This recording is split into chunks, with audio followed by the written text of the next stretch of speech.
Hey, welcome back to the podcast. My name is Colin Hunziker, and today we are going to be talking about sports. And when I say sports, I'm not just directly talking about sports, I'm talking specifically about injuries in sports and how they can affect an athlete's mental health. And after we touch up on that, we're going to touch up on lifting and how lifting and sports themselves correspond.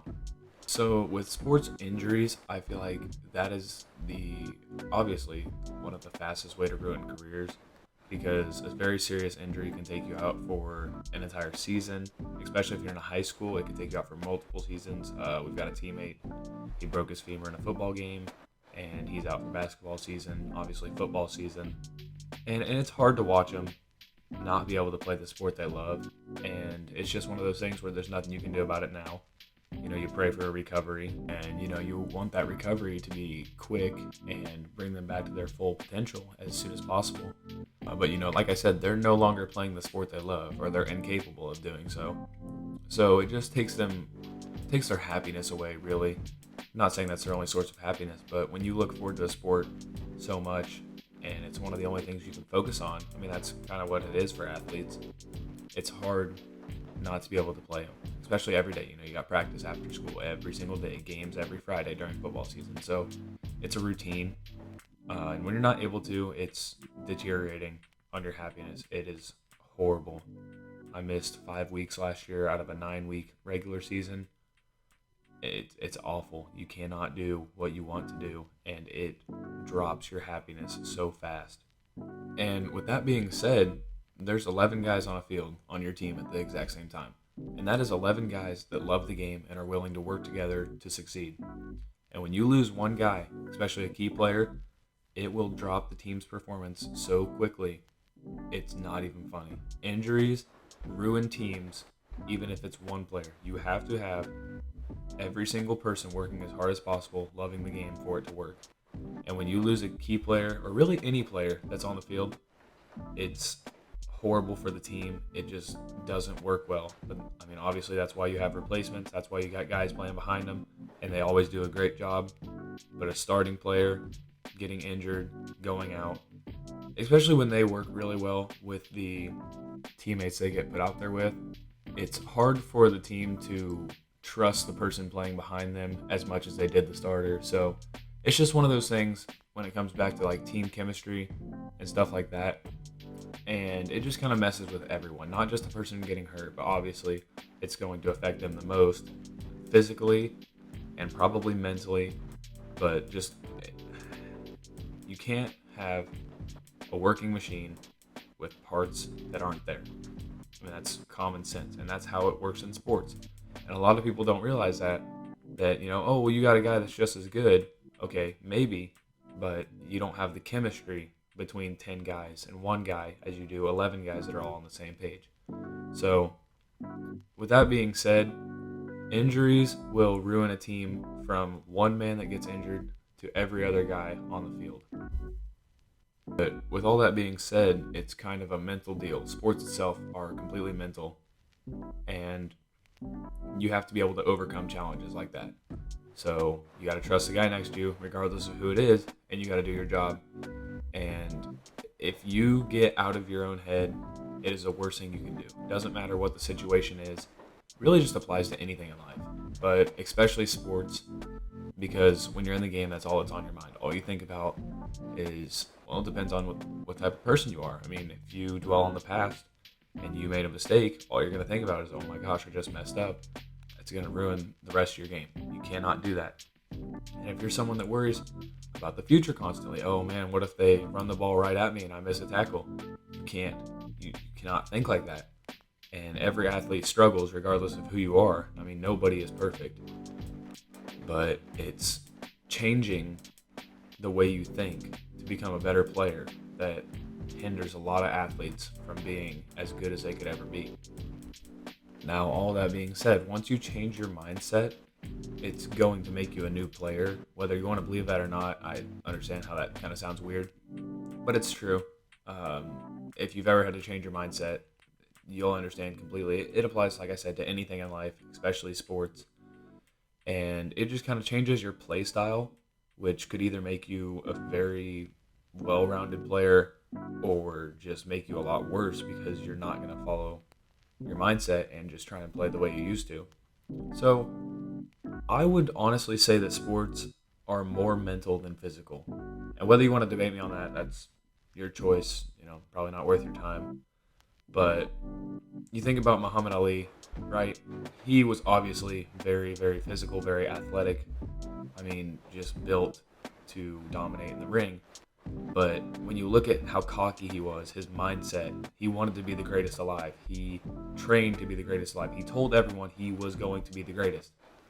And I mean, hey, it kind of worked out. So that's just kind of what you have to tell yourself. If you plant success into your mind, good things are going to happen. If you plant failure into your mind, failure is bound to happen. And that is where a lot of athletes struggle, is one mistake can cause their entire mindset to be negative. No matter what they do positively, doesn't matter. They just focus on the negative. And it kills coaches to see it. I mean, it starts at really any age. Especially it gets bad in high school, college. I feel like if you go pro, you've got it figured out for the most part. But there's definitely some players with issues that have gone pro.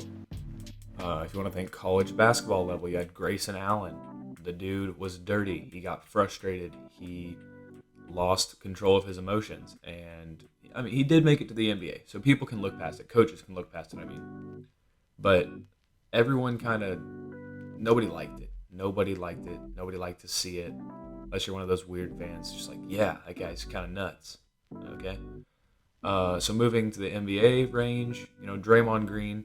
For the most part, he's pretty quiet throughout the game, but once he doesn't get his way for a certain amount of time, he will freak out. And it shows. And it's just one of those things where he gets ejected from the game, gets technicals. And there you go again. You lose a player due to a mental issue, and it still affects the entire team and how you can play. I mean, especially in the NBA, Draymond Green, star player, it's going to affect the pace of the game and how well your team plays together. But saying that, that's not the only type of mental problem that a player can have. Look at Kyrie Irving. He sat out a lot last season due to mental issues like, I don't know, contemplating life. I mean, the dude was so in or out of his own head that he could not focus on the game of basketball, which is what he's paid millions of dollars to do. And that's serious. Like, that is beyond basketball. A lot of people were just very, they didn't understand and they didn't want to try and understand. So they just got very angry at him, which, understandable, kind of, not really. But, yeah, I mean, it's stuff like that. Isaiah Thomas, his sister dying, he played through that. And you think, okay, well, he's paid to play basketball. Like, that's the loss of a family member he grew up with, especially in the same day. His sister died, I believe, somewhere around that morning. He played a game later on that day, had one of the greatest games of his life. So bad things happening can obviously make you have a weird mindset. Obviously, his wasn't bad. It wasn't bad enough to throw off his game completely, but it couldn't have been good.